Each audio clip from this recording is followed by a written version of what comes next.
本片又名《我和我的傻春上司》。这个组织是秘密结社，他们打算一统地球，传播邪恶的念头。然而，特摄小队一直在阻止他们。他们的人埋伏在各个城市，却没想到各个城市都有战队出来保护城市。搞了半天，反派组织只有他们一个，其他正义组织每个城市都有驻扎。他们招收新人的速度都比不上人家杀新人的速度来得快。不光告诉上司不用着急，我们部门的怪人开发小组已经开始新的研究了，一定会让他看到一个无比震惊的怪人出现。而此时实验室内部，黑警表示这样困难的事情他根本做不到。组长告诉他没关系的，我相信你一定行。黑警大骂大傻春，你这种10分钟写好的企划拿来做宣传，你怎么不上去啊？博士也很痛苦，他也不想这样啊，可他是上司，所以他能呼唤黑警。哈哈，又是被傻春甲方折磨的一天。于是前线召开了新人怪物审核大会，黑警作为研究组织的宣讲人，负责上去给大家讲怪人开发的 PPT。 可这个 PPT 是博士10分钟写出来的，主打的就是一个纯靠忽悠诈骗。当然大家也不是那么好忽悠的，毕竟这次的方案看起来就薄了不少。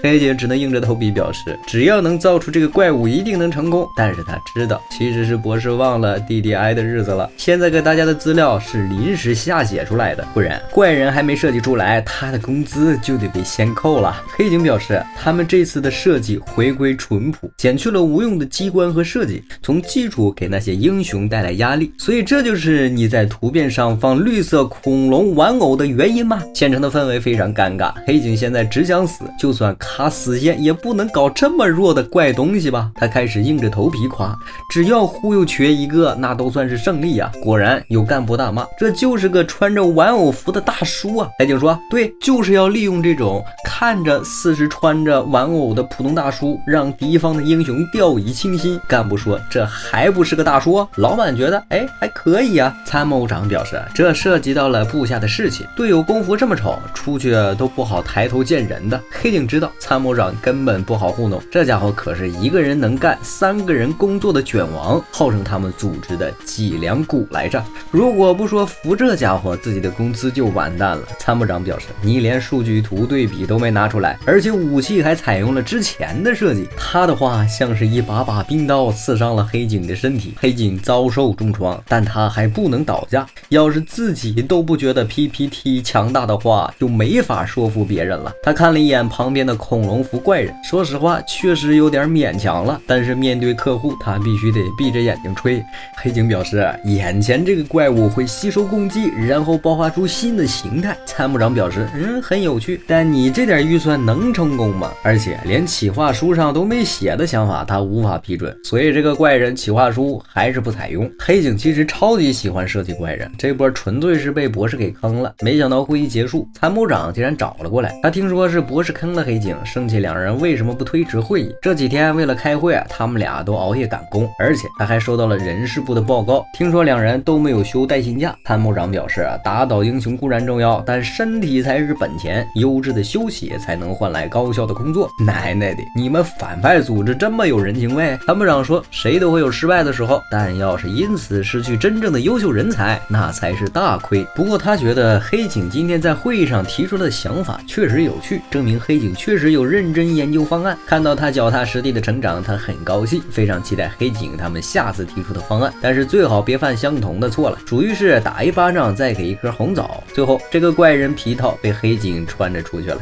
英雄看到后顿时明白他们没能赶工做出新的怪人。黑警穿上伪装的衣服出去买饭，和店内的小哥聊天，说起最近工作不错。店员小哥露出了好奇的表情。黑警表示这是不太好对外人提起的工作，这让店员小哥想起了一些不妙的东西。但事实上黑警却是反派组织的研究成员，最近他们研发了一个白狼怪人，拥有了非常强大的自主战斗意识。他们预算要把这个怪人装上猛男身体，结果老板路过，老板探头，老板提出方案还有改进。白狼以为自己诞生会将成为猛男，结果一睁眼看见了对 C， 自己竟然变成了女孩子。老板匆匆赶到现场，一把抱住白狼，他觉得女孩子的白狼真的太可爱了。黑警他们没日没夜的爆肝，终于做出了女版白狼身体。顶着黑眼圈的黑警擦了一把眼泪，终于卡在死线前过关了。白狼震怒，这哪里好了，说好的无敌恐怖又震撼人心的躯体呢？博士安慰他没关系的，这身体的某一部分确实很恐怖。白狼说，你们既然要改，为什么不把脑子里的基础性别也改了？虽然他现在顶着女生的身体，可是他的脑子是男的呀。博士和黑警反驳他没有那么多预算了，所以好好的猛男只能变成软妹了。而黑警去买便当那个店员小哥，其实就是他们的对手英雄布雷达。他今天惦记黑警说的工作一整天，怎么都想不明白难以启齿的工作究竟是什么。昨天黑警突然出差，还以为自己要被派到前线，结果参谋长和他一起来了，路上还问他要买哪种便当。另一边，一个叫水木的匆匆赶到了工作现场，负责招募他们的HR， 竟然提前付了大笔的工资，还让员工们签保险和保证书。水木有种不好的感觉，难道这是很危险的工作？再看车上全部都是男性，水木赶紧问 HR 工作地点在哪里呀？HR 表示在福冈。水木大惊失色，自己似乎搞错了报道的车了。HR 一翻本子，好像真念错名字了，真正该来的人应该是水本。HR 表示无所谓，反正人凑齐了，你现在的报酬也收下了，想跑已经来不及了。参谋长告诉黑警，他们虽然是怪人社团，但是有绝对不侵袭平民的规矩，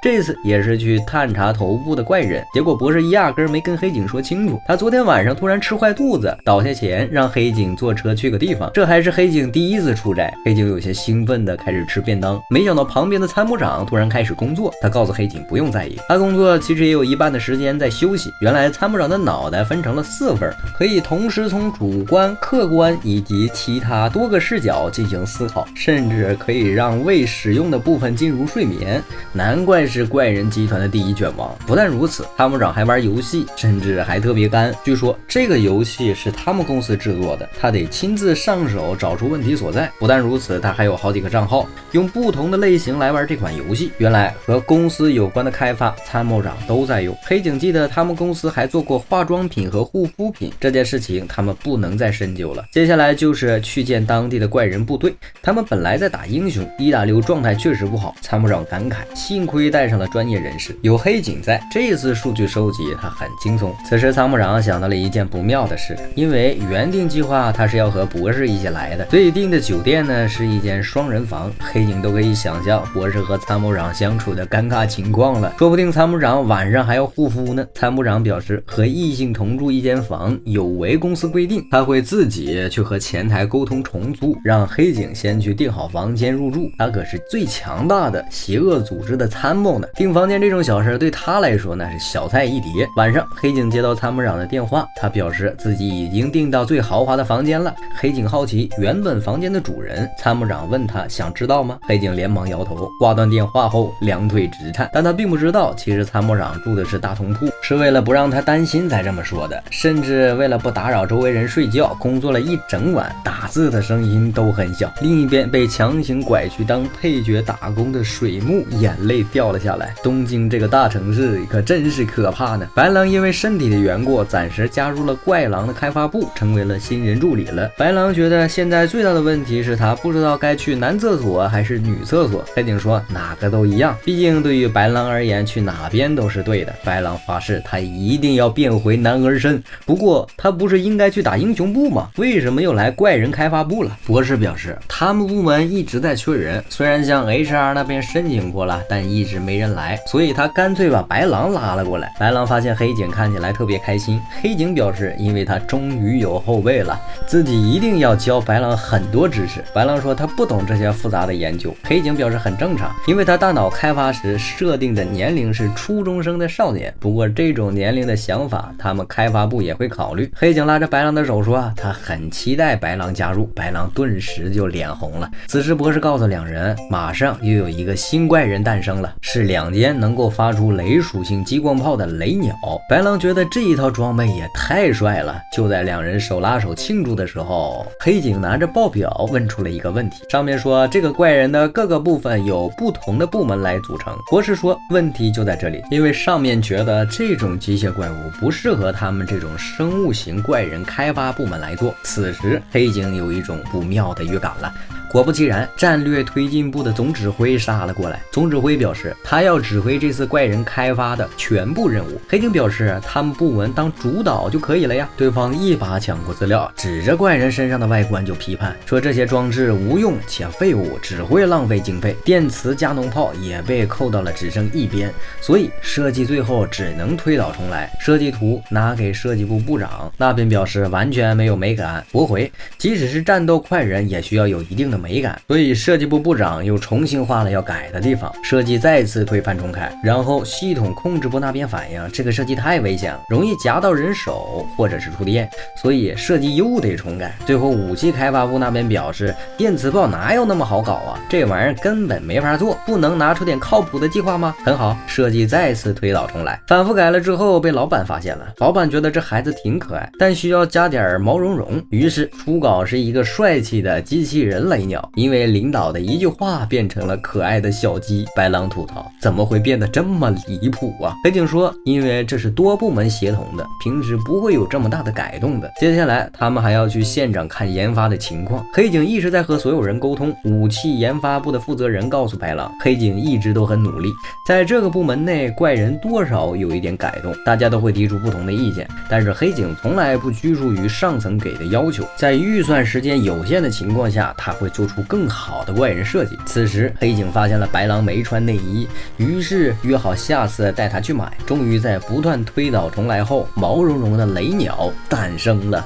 并且非常尊重他的前辈白狼。众人开庆功宴，雷鸟表示他一定会打败英雄布雷达。这天黑警带着新怪人海德拉去攻击布雷达。原本海德拉的设定是8头蛇怪美少女，结果赶不上工期，只做了1个头。原本设计8个头都有毒素，但因为预算不足，所以变成了一个没毒的脑袋。但是布雷达的气势更加凶悍，原来他一会儿要去上晚班，对于一个需要靠全勤吃饭的打工人来说，布雷达只能拼命反击。另一边水木接到了 HR 的电话，他本来不想再去那么危险的工作了，但 HR 却说这次工作比较轻松，而且还包饭，食材可是高级的海鲜料理呢。看着桌上的泡面，水木心动了。布雷达感慨，打工和英雄的职业无法兼备。看着电视上有英雄认证的魔法少女组合，布雷达非常的羡慕，这种公开认证可以获得企业资助，还能以他们为原型拍成动画，贩卖周边，推出企划，甚至成为偶像，大赚一笔。他最近好像全是关于魔法少女的报道，难道他们的皮套变身已经过气了？此时伪装成社畜的黑警过来买便当，布雷达看他心情不好，听说最近工作不太顺利，再加上上次的误会，脑补了不妙的情节，他以为黑警遇上了人渣男友，不得已出卖身体去赚钱。结果听说黑警说工作企划不顺利，这才知道是自己误会了。布雷达表示自己很理解他的心情，但因为是自己选的工作，所以他暂时不打算妥协。于是黑警意识到自己太急功求成，有些地方不得不妥协。于是又一次周六，黑警带着海德拉 2.0 版本杀到了布雷达面前，然后被对方一招秒了。因为他周六晚上有打工，布雷达也觉得自己的工作或许无法再兼任了。此时愁容满面的黑警杀了进来，他本来想重查资料，但最后还是败给了预算和工期。他觉得是自己的研发问题，原本计划应该是先喷洒毒液，然后不断用脑袋骚扰，可惜预算根本跟不上。黑警两腿发软，坐倒在地。布雷达赶紧冲过来帮他捡资料，发现他要把这么重的资料带回去看。黑警表示，虽然现在工作不顺利，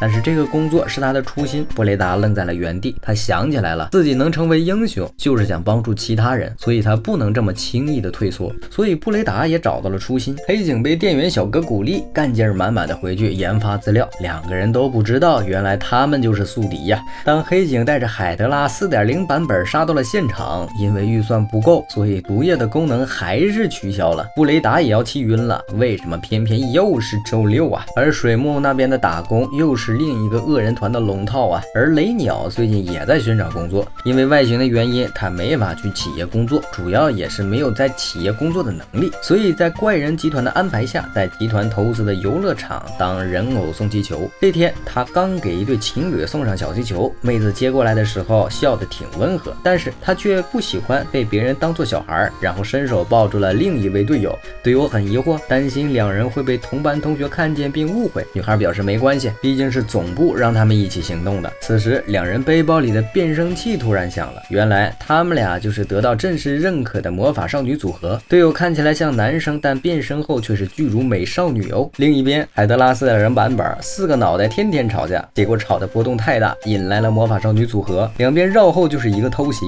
海德拉立刻躲开，4个脑袋告诉他这2人都是远程攻击，赶紧撤退。而且是在游乐场发气球的雷鸟也察觉到不对了，原来怪人研究队的怪人们一直是没有思考能力的，但是博士和黑警研究出来的怪人会保留思考和交流天赋，所以现在雷鸟也会疑惑，他会主动寻找自己要去的路。魔法少女们已经打伤了海德拉，雷鸟杀过去背起海德拉就跑。大小姐本来还想追的，结果被雷鸟反手一枪打穿了魔法杖，变身解除后立刻被队友接住，雷鸟还能释放出落雷。大小姐也没有想到这怪鸟竟然还有这种能力，队友抱着大小姐安慰，说自己心里大小姐是最强的。大小姐嗷嗷大哭，你人真好。这个石头怪人可以干扰磁场，让布雷达无法使用圣剑，但他没想到号称剑神的布雷达竟然会丢掉武器，直接给了他一拳。这种影响玩具销量的作为简直不可理喻。上次没有听到石头怪人的辩解，让他赶紧去写检讨书和反应书。黑警感慨，当干部真好啊。白狼想起他还从来没有见过干部呢。黑警说，邪恶势力的干部责任都比较大，而且大家都是实力至上的主义者，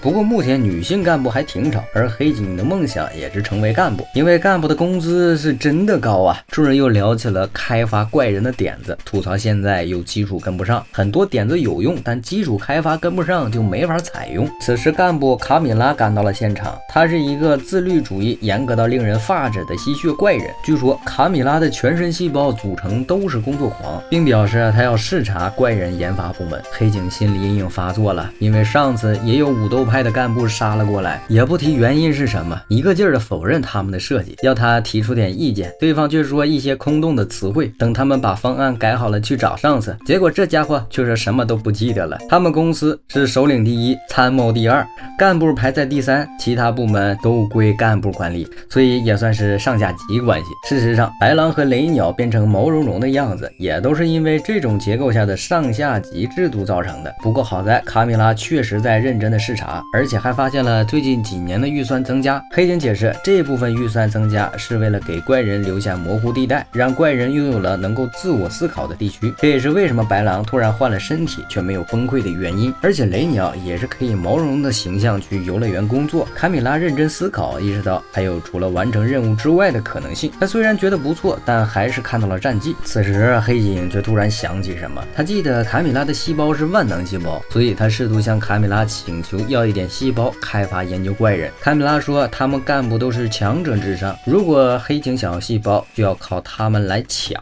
黑警等的就是这句话，所以他让白狼冲出去了。不过白狼根本就不是卡米拉的对手，瞬间就被踩在了地下，并且还惨遭触手 play。黑警试图阻拦，干部表示你也来，博士赶紧冲来，这声音传出去不好听啊。结果干部一个都没放过，3人被狠狠地玩弄了一通。卡米拉说下次视察之前想看到3人做出成绩。3人感慨，虽然要开发，但也不知道开发什么。此时黑警的闹钟响了，他说自己要去取材，现在可是偶像时代，其实就是下班后去追星。黑警想着，如果能够利用偶像研制出把控人心的怪人，找到参考原型制作，说不定能和英雄有一战之力，但是无法像战斗型怪人那样做出数据对比图，而且概念搞得太复杂，企划就无法成功。结果此时旁边追星的少女撞到了黑警，黑警低头一看，发现少女竟然在哭，天哪，玩偶竟然这么打动人心。仔细一看，我操，这不是卡米拉干部吗？卡米拉试图逃窜，但被黑警抓住。黑警问他喜欢偶像吗？卡米拉转头看见台上的2位偶像，他突然落下眼泪，这也太神圣了。黑警无言，有这么夸张吗？事后卡米拉解释，这2人一出道自己就在支持着他们，作为邪恶组织的高层干部跑来追星并无比痴迷不太合适，所以他一直都在控制自己的情绪。但上次听说黑警要给怪人留出更多的可能性，卡米拉觉得这样也不错，所以才来听演唱会。黑警感慨这样也挺好，怪人也有属于他们的生活呀。卡米拉泪流满面，一想到自己喜欢的偶像走到这一步，他就无比的感动。此时黑警掏出手帕替他擦掉眼泪。卡米拉说下次有空给他介绍自家偶像，活像个遇见同好的阿宅。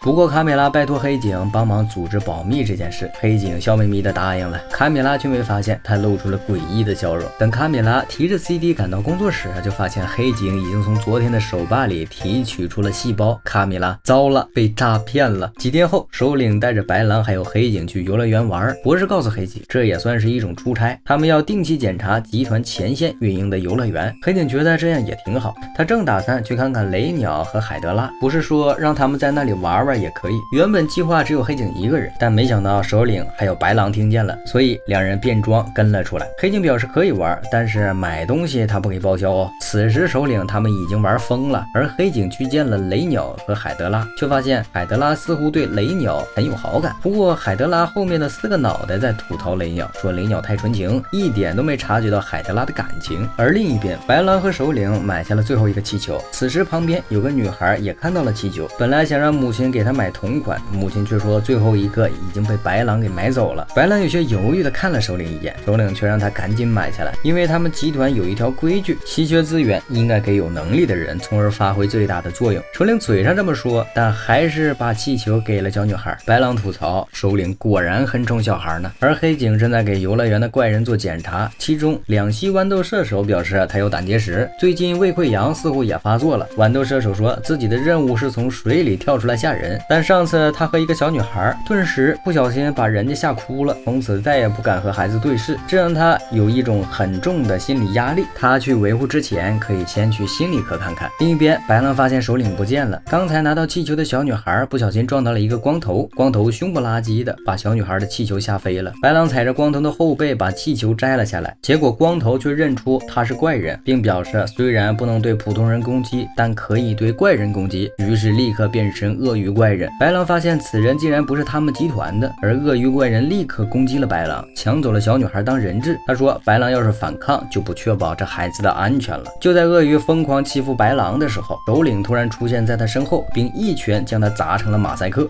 博士收到消息大呼不妙，这要是不赶紧把怪人复原，恐怕会演变成2个组织的纠纷。首领很生气，明明是对面的错嘛，但大家还是只能加班加点的工作。另一边，水木本来不想再和 HR 扯上关系，可是 HR 晓之以情动之以理，又把他忽悠瘸了。黑警拼命杀到迷宫深处，只为了找干部盖章。原来他们已经得到了参谋长的许可，这是可以增加经费获得新研究品。但是经过白狼的提醒，博士想起来还没有找干部盖章。黑警表示这个简单，毕竟参谋已经同意了，盖章只是走个流程的事儿。所以他和白狼分头去找干部盖章。第一个就是卡米拉，卡米拉提醒他这样做有点猥琐。这时黑警才想起来，每个干部都不在固定的位置啊。科学顾问那边的干部身上搭载了正在研发的机器，一旦启用，世界上没有人能感知他所在的位置，而对方目前正在研究能维持多久。虽然偶尔能联系到他，但平时都很少找到人，最长的时间也只有1周左右，也不排除有偏差值。而黑警也在找躲藏在深山里的红龙干部，而白狼好不容易盖到章，寻找一个藏在深海里的怪人，结果对方异常谨慎，强行表示要调查白狼一番。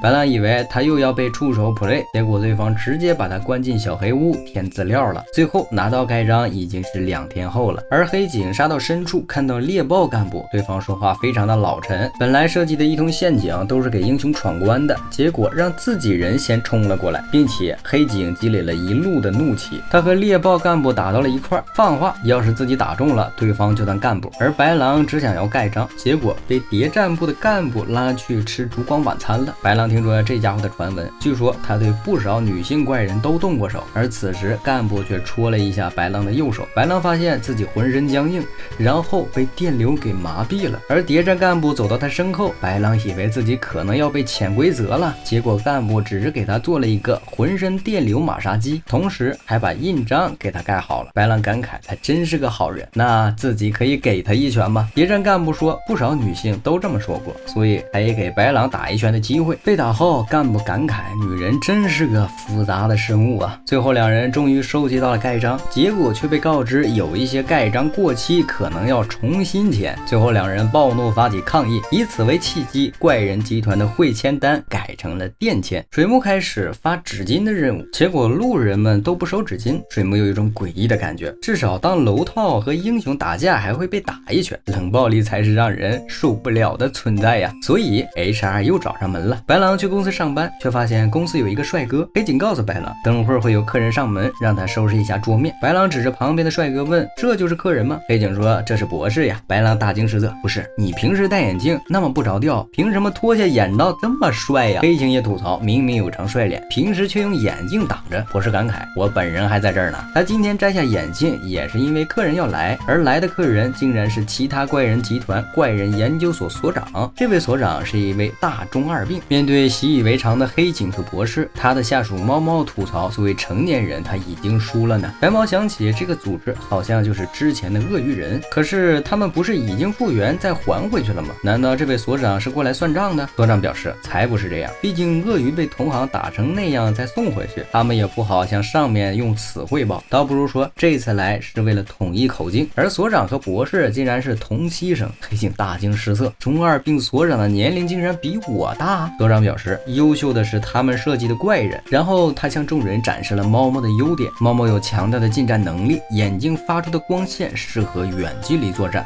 不过猫猫并不想对战，他伸手抱住了白狼，却发现白狼羞涩地转开了视线。没错，猫猫其实是一个 XP 很乖的存在，他这个人超级喜欢处男。此时处长还提起两人集团的区别，猫猫悄悄和白狼科普，所长在学生时代考试就没赢过博士，可以说是走不出晦暗青春时代的麻烦女人。所长打死不承认这件事，并表示自己可是主任级别的存在了。黑警立刻端出了茶点，非常恭敬地献上了。博士表示他不怎么在意头衔，但是从所长的研究能看出他最近进步了不少。博士夸赞他确实很优秀。所长一下想起自己在学校被排挤的事情，但当时博士安慰他，他要比那些人更加优秀，一旦进入社会，所长就会明白他的话，所以所长一直铭记着这句话。而此时卡米拉走进研究所，告诉众人今天是黑色超值星期五，让他们提前休假。所长发出惊恐的疑问，那是什么古老魔法的名词制度？黑色星期五是政府与商界推出促进个人消费的活动，为了让上班族月末的周五享受比平时更加丰富的假日，只要不影响工作，这周五都会提前下班，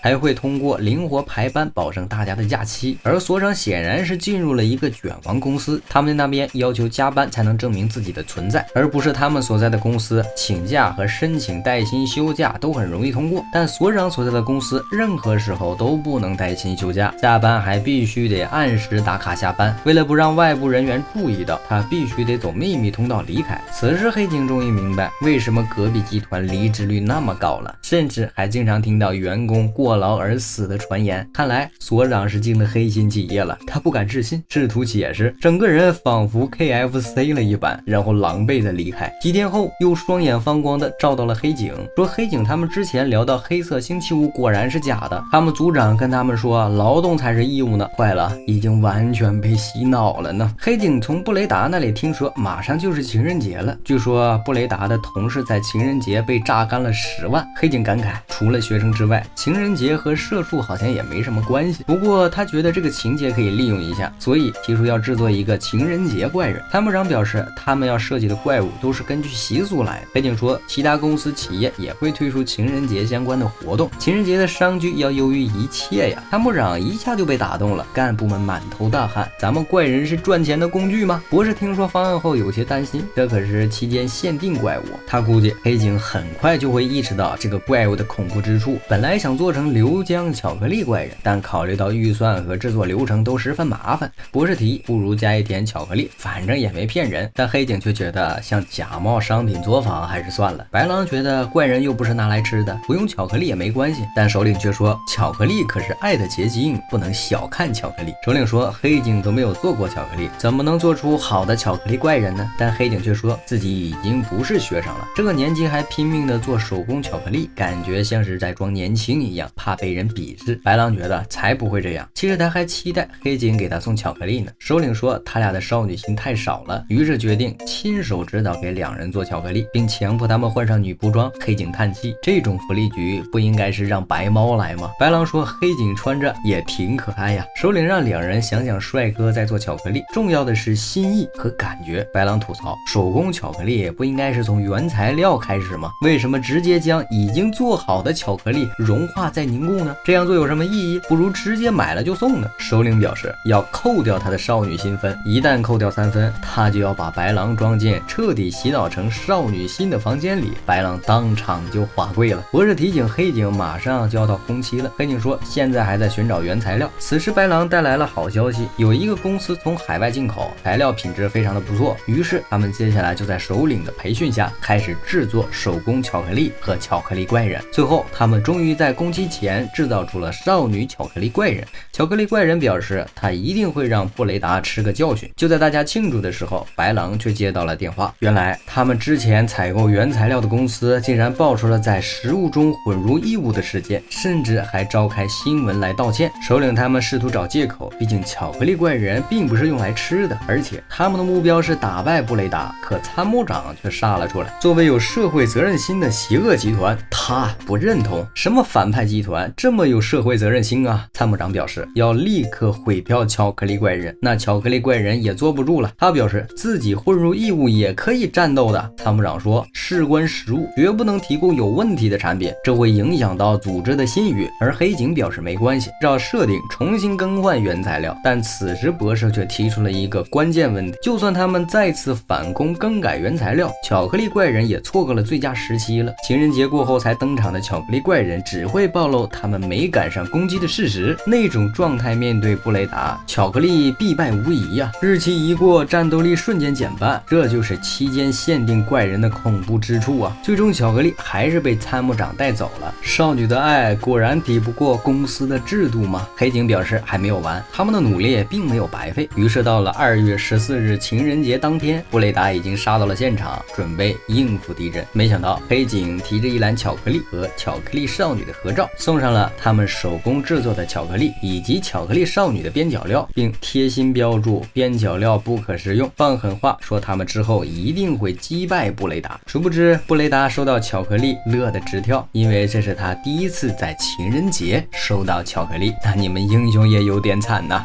而 HR 天天带着水木到处跑场子，现在反派组织都不会雇佣全职战斗人员了，所以会找他们这种派遣工。水木感慨他的同事全都是一些不靠谱的家伙。水木表示这种情况绝对赢不了啊。而另一边，同行黑色反派集团也迎来了一名新人。这名新人报道的时候表示，他卖关东煮的时候发现2片萝卜变成了1片，结果价格却没变。他深知这样的社会会有危险，所以决定加入黑色集团，支持老大凯撒。而他们黑色集团整个就是一个洗脑风格，每天早上都要背诵集团的规章制度，为此开会都要开50分钟。而所长现在非常头疼，因为这个月他们的成绩不算好，再这样下去恐怕会被送进强化维修中心。据说那是一个只在公司内部的部门，但不知为何内线从来打不通，会被关在一个从公司内部都无法联系上的地方，每天被迫看副统领读组织条例的视频，看完之后还要写观后感，光是想想所长就起了一身的鸡皮疙瘩。而此时所长创造的怪人也纷纷表示是他们让博士丢脸了，所以今天在晨会上还朗诵了检讨。明明他们是对敌人造成精神创伤的怪人，结果却在晨会上自己遭受到了精神创伤。猫猫吐槽副统领帅果然是个黑心上司啊。为了让研究成果变得更好，所长向博士提出了协同对比。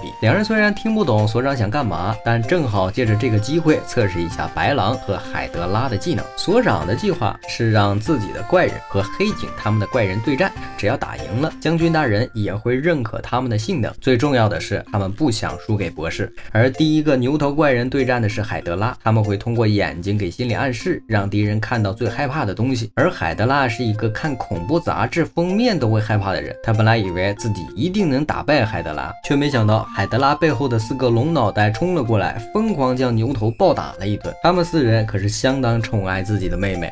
所长没想到博士他们竟然算到了这一步，博士欲言又止，他们其实没想那么多。如果牛头怪人会让人看到内心恐惧的东西，那怪人镜子则会让白狼看到最快乐的场景。此时白狼发现自己打败了布雷达，所有人都在围着他夸赞，就连黑警都主动向他表白，甚至还称呼他为白狼妹妹，气得白狼一拳打碎了镜子。白狼表示黑警绝对不可能叫他妹妹，下一秒镜子就被秒了。副统领听说他们惨败给隔壁组，觉得他们丢尽了黑色组织的脸，准备亲手解决研究所。结果牛头人被吓得不小心动用了技能，于是副统领看见自己的心理阴影。几天后，所长和博士他们去聚餐，说副统领突然提交了辞职申请，似乎是很害怕继续留在组织里，这让众人好奇他究竟看见了什么。怪人研究部门的众人一起聚餐，最近很多公司都在抗拒团建，但是博士没想到卡米拉竟然也来了。这家伙和开发部应该没什么联系啊。黑警表示他也不明白，只是今天统计大家要不要参加团建的时候，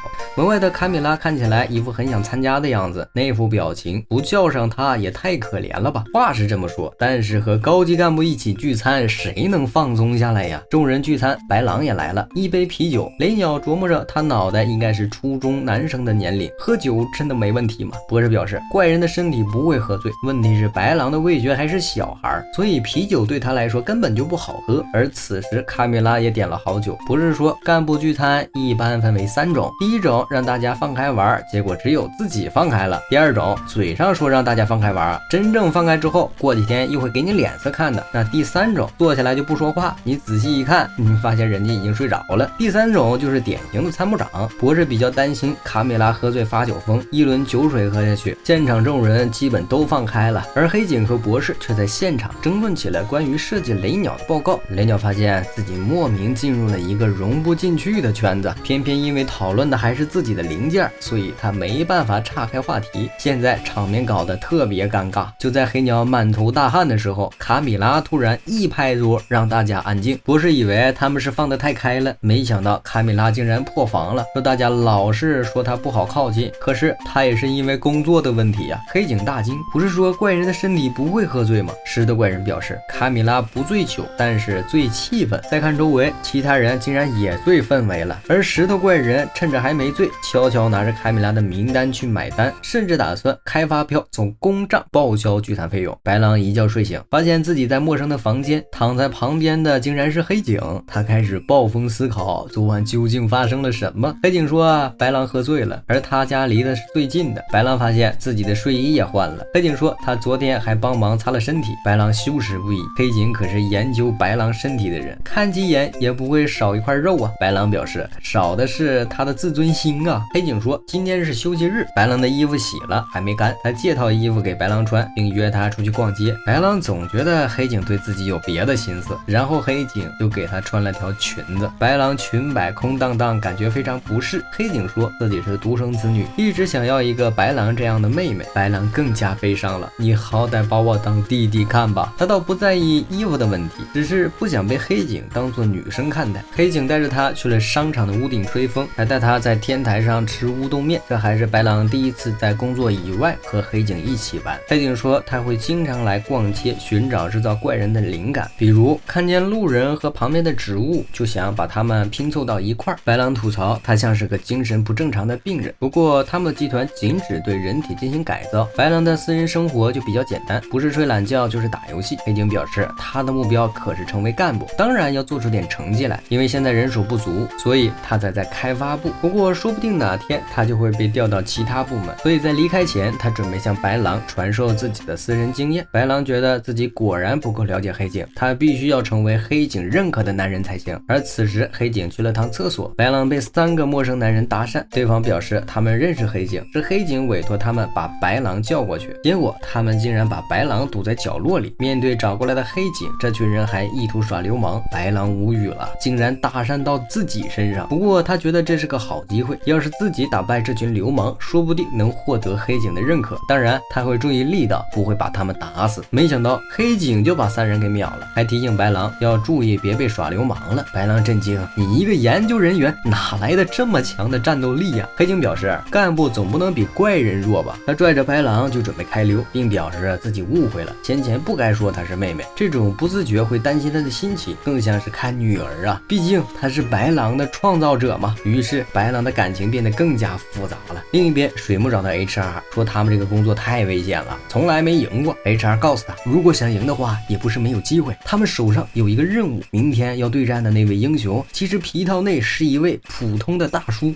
对方也没有什么特殊的能力，如果加强锻炼说不定真的能成功。于是水木开始疯狂锻炼，已经将英雄当作假想敌。然而当他完成训练去对战英雄时，对方虽然是个普通大叔，即使被打倒无数次也会不断站起来反。水木最后还是老老实实的倒下了。参谋长在后巷召开了战斗员的招聘，没想到被魔法少女组暗中观察，他们打算在这里干倒参谋长。事情还得从几个小时说起。原原来魔法少女组合除了大小姐之外，还有一个小黄，而小黄就比较厉害了，她的本体是个男孩子，但是却能变身成巨乳魔法美少女，而且她变身后特别受欢迎，是历代魔法美少女周边销量最高的一位。作者的 XP 多少有些奇怪了，他的上司找到魔法少女二人组，目标是为了让他们去调查他们所在的邪恶组织，潜入调查，这是魔法少女该做的事吗？但是上面要求遇见怪人干部需要当场消灭，所以看起来更像是暗杀任务呀。大小姐表示来都来了，毕竟他们是正义的一方，这也是他们找到参谋长的原因。两人还在变身后特意换上了伪装。小黄表示普通人也不会在变身后脱掉魔法少女套装吧。大小姐表示她早就试过了，她以前就很想和变成女孩子的小黄一起去玩，而两人混进战斗员的考核中，率先进入了面试考核。本来以为这种邪恶组织招人会很残忍，没想到参谋长上来就是普通面试，而大小姐张口就说出了一个父亲失踪母亲住院的人设，参谋长还会因为提起悲惨过往而道歉。而接下来的面试，小黄就发现不对了，因为大小姐说的头头是道，对怪人组织的计划了如指掌，甚至表示自己能提供更好的推进方法。小黄冷汗直流，这就是和卷王一起面试的感受吗？而大小姐说的太像回事了吧，她应该不会打算背叛正义吧？参谋长表示大小姐很有前途，可是他们公司还是不会录用两人，因为两人的年龄并不达标。大小姐表示年龄并不影响。参谋长说虽然英雄组织总会找一些未成年人来做英雄，他们也不得已和这样的未成年对战，但他一直认为这样是违背人伦的。不过派遣小孩潜入调查的组织也很不道德。两人反应过来自己暴露了，动手却被挡了下来。参谋长竟然还问了2个问题，不过两人已经开始动手，差点把整个房子都给炸了，但是参谋长轻松躲开，倒也没有还手。两个人还以为参谋长已经跑了，只好先走一步，却不知参谋长开始了第2轮面试。魔法少女部的公司觉得他们应该准备更好的衣服去调查，这样还能去周边大赚一笔。看来比起正义，他们更在意钱呢。之后黑警又带着新的怪人去找了布雷达，这一次的怪人吸收了之前的特长，在被布雷达攻击到一定程度后，就会诞生新的怪人，然后从鸡蛋里面出现一只红狼。黑警露出得意的笑容，这次他可是拿到了最高经费，经过多方调和，终于创造出来的怪人。博士看了方案，觉得这就是一场豪赌，因为要是战斗过程中出现意外，可不能临时修改数据啊。但黑警觉得还是想挑战一下，最后博士还是答应了下来，毕竟要不断挑战新的尝试才行嘛。这次红狼的诞生确实让布雷达吃瘪了，黑警擦掉眼泪，太好了，这么多天的加班终于有效了。此时布雷达也发现自己的速度比不上红狼，黑警他们本以为这下英雄终于要翻车了，没想到这家伙竟然切换了敏捷状态，他们打了这么久才把人家的第2形态打出来。布雷达突然切换形态，直接把黑警的开发计划给打碎了。白狼问他们为什么不考虑人家还有第2形态，博士啜泣，因为他们不想承认连初期形态都打不过呀。黑警觉得这次因为自己估算失误了，参谋长告诉他打败英雄不是一蹴而成。参谋长告诉他反省可以，但不用太过自责，在组织中做事如果老是考虑犯错怎么办，大家就会止步不前，做一些无功无过的方案。参谋长认为优秀的人就应该放开手脚去做，别忘了他们才是反派组织，输一次还可以卷土重来，但是英雄们可撑不住这种操作呀。妈呀，这是什么神仙上司啊！所以黑警立刻打起精神，准备考虑布雷达2阶段的能力创造新怪人。博士也表示最糟糕的情况可能会是因为那。白狼好奇，却听两人听到机器人，他露出了兴奋的表情。然而黑警却告诉他，设计高达50米的巨型机器人，光材料就耗费了1500倍，更别说制造成本结束后的维护，这个预算能让他们直接破产。此时黑警问到一个关键问题，英雄到底是从哪儿弄来的运营资金？不是说他也不知道，可能背后有庞大的组织支持吧。众人感慨英雄真可怕。而此时布雷达也想不明白自己怎么还有第2形态，他也是突然听到耳朵里说自己升级到了大师级了。此时布雷达的哥哥回来了，我操，这不是博士吗？虽然知道日本不大，但也不能小成这样啊。自从上次看到布雷达有第2形态后，黑警已经开始着手水下战的可能了。博士觉得不太可能，要知道布雷达的武器可是剑，人家外号也叫剑神，下水要怎么战斗呀？白狼觉得那既然这样，岂不是可以把布雷达推下水，削弱战斗力？目前为止他们也只研究过2栖豌豆射手这种水下生物，关键是要怎么把布雷达拖下水啊？此时首领听到了他们的话，觉得很有趣，于是批准了项目，直接把大家拉到了海边。好家伙，必然有一集下海是吧？博士吐槽要研究水属性，室内泳池不就可以了？黑警说他 BIG 胆，敢质疑首领的决策。博士说没有 AR 眼镜感觉不好算数据，但怪人团其他人都被稀里糊涂的带到了海边。博士说要测试水下属性，让大家先在海边随便玩玩，但怪人们都是第一次来到海边。白狼还是不喜欢泳衣，黑警说他也该习惯作为女孩子的模样了。白狼被他靠近聊得两眼一黑，而另一边巧克力少女因为太热直接融化了。而来到海边的除了他们怪人开发团外，还有卡米拉和奥拉，但是奥拉是一个究极宅女，一到阳光底下就感觉自己要融化了。黑警听说奥拉在他的城堡内能发挥3倍战斗力，所以他很好奇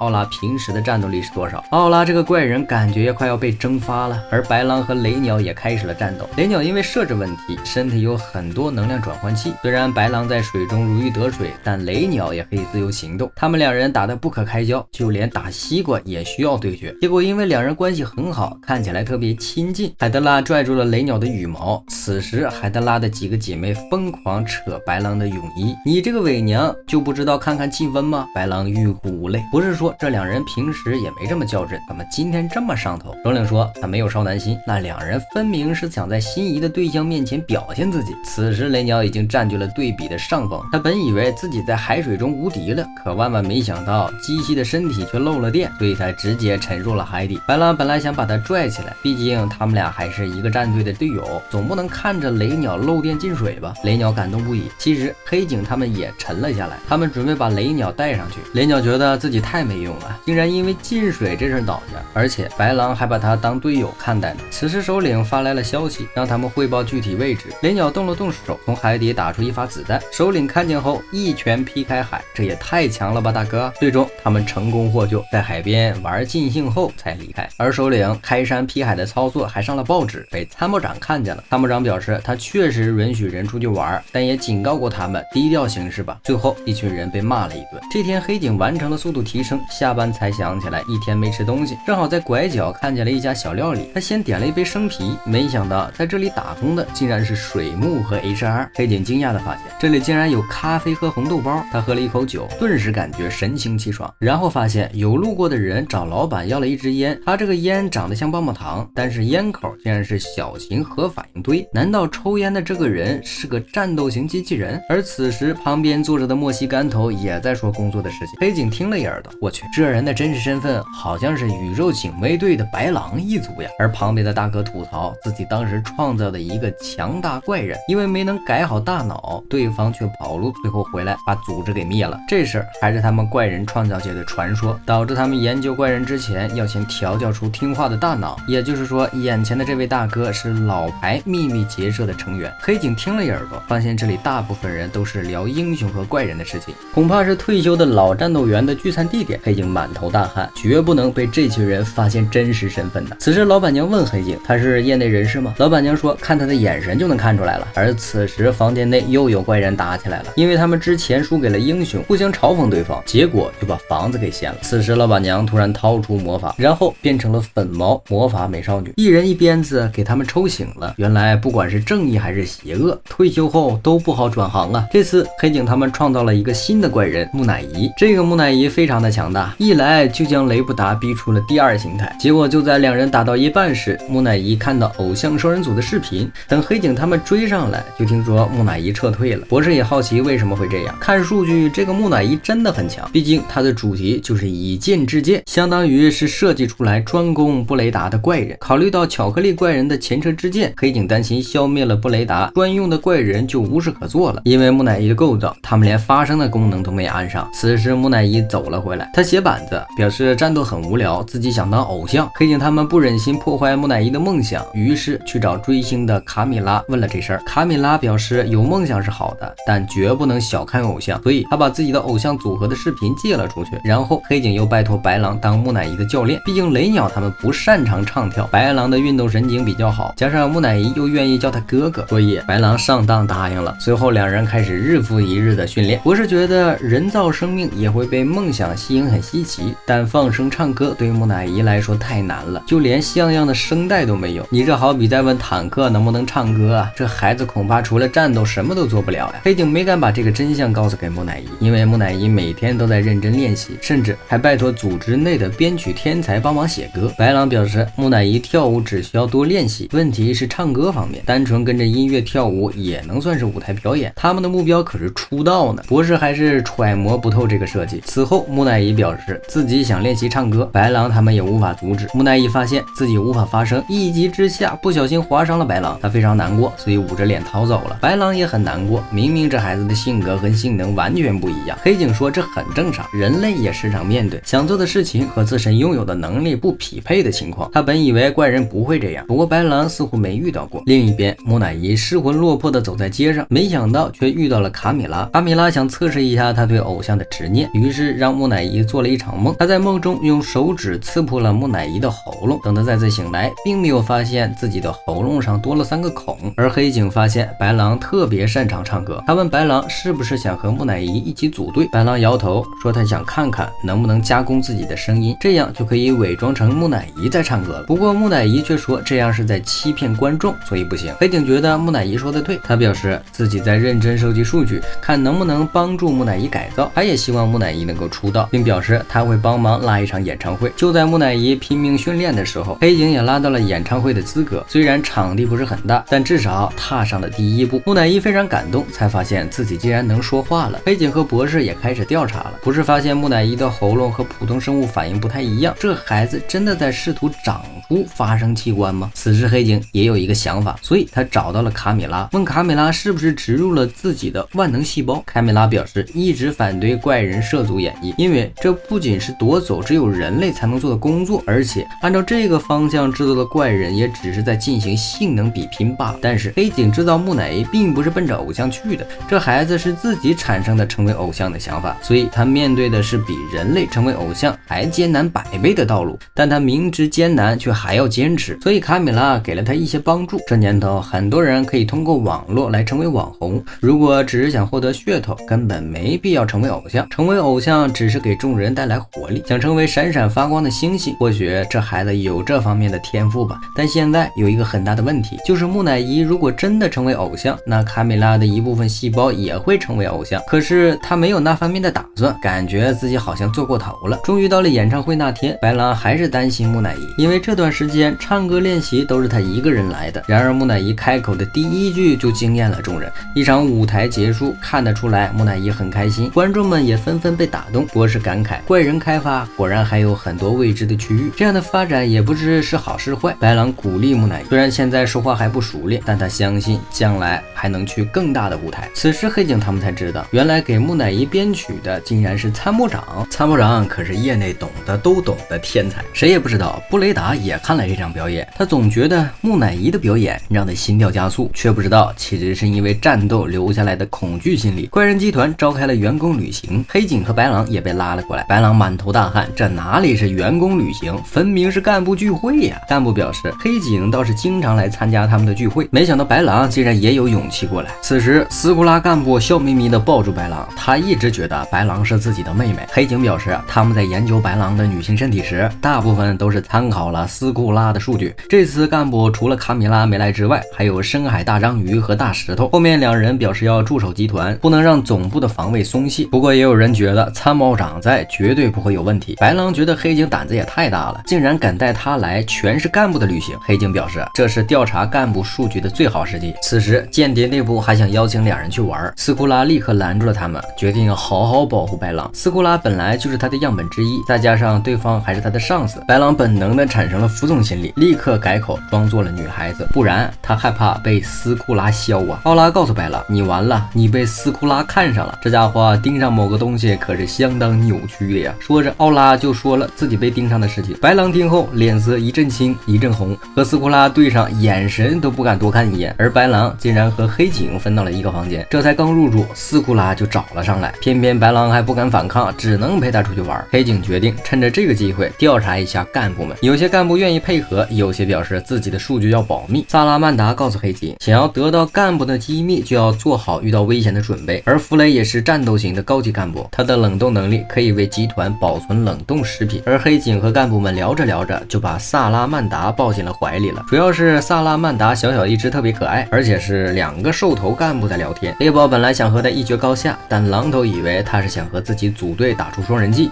而狼头还是非常绅士的人，因为黑警老是怼猎豹，猎豹本来想对他发起攻击，结果被狼头挡了下来。对方还表示规章制度不允许对下属动粗，猎豹裂开了。谁家邪恶组织的反派这么正义啊？而另一边，奥拉正在和科学部长打游戏，黑警劝奥拉防着点间谍干部。间谍干部说自己已经被捆起来了，这家伙老是说些骚话，试图撩妹，被捆起来也是自作自受。不过很快他就发现温泉的屋顶似乎不对。此时两个英雄发现了干部们的聚会，准备在此将他们一网打尽，一跃成为全国有名的英雄。这个时候斯库拉正在对白狼上下其手，这算不算是一种上司的潜规则呢？偏偏这个时候英雄杀过来偷袭，被打断好事的斯库拉暴怒了，直接将两人给秒了，然后拉着白狼继续快乐。而萨拉曼达他们正在泡脚，结果突然被火焰攻击，可惜萨拉曼达本来就是在极地出生的，这点火焰对他来说根本不痛不痒。至于弗雷，人家本来就是极冻反派，瞬间就把三个偷袭的家伙给冻住了。他们早就接到了间谍干部的消息，吐槽这三人自称暗杀英雄，结果刚偷袭就跳出来宣扬，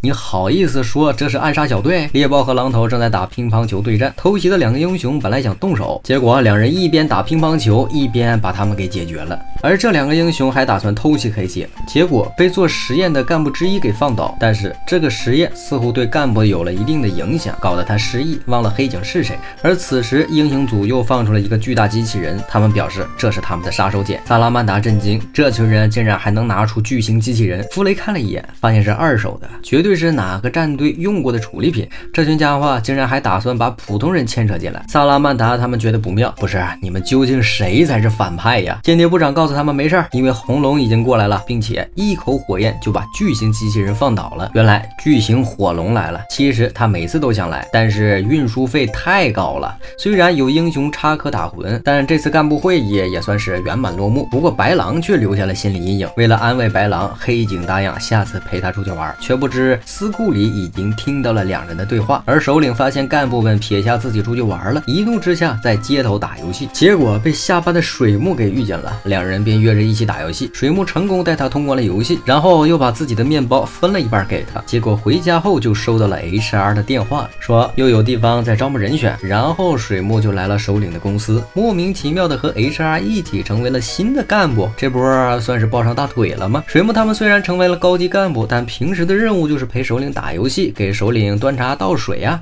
所以应该算是特殊助理吧。此时首领接到电话先走一步，然后黑警他们正在考虑给白狼加强，偏偏手上的资金还不是很够。此时卡米拉带来一个消息，他们的资金可能要变充足了，因为有消息传他们集团并入外资了。对方态度非常高傲，觉得首领他们不需要考虑那么多。不过参谋长却说他们还需要再商讨，并在对方挂断之后问首领打算怎么做，因为一旦并入外资，干部的预算会增加，待遇也会大幅提高。听说这个外资是世界有名的邪恶组织，对方近期好像要进入亚洲圈的样子。博士感慨，没想到邪恶组织也会搞合并收购啊，估计对方是想借他们的组织作为进入亚洲的跳板。光看对方的研究室就知道人家有多财大气粗了。但黑警觉得他们应该不会加入旗下。卡米拉说，根据间谍干部的调查，这个外资的手段非常强硬。黑警出去买便当的时候就发现，之前那个搞出异物巧克力的公司已经被外资收购了。而此时魔法少女组合以及布雷达都感受到了怪人的气息，问题是他们的变身道具并没有产生反应。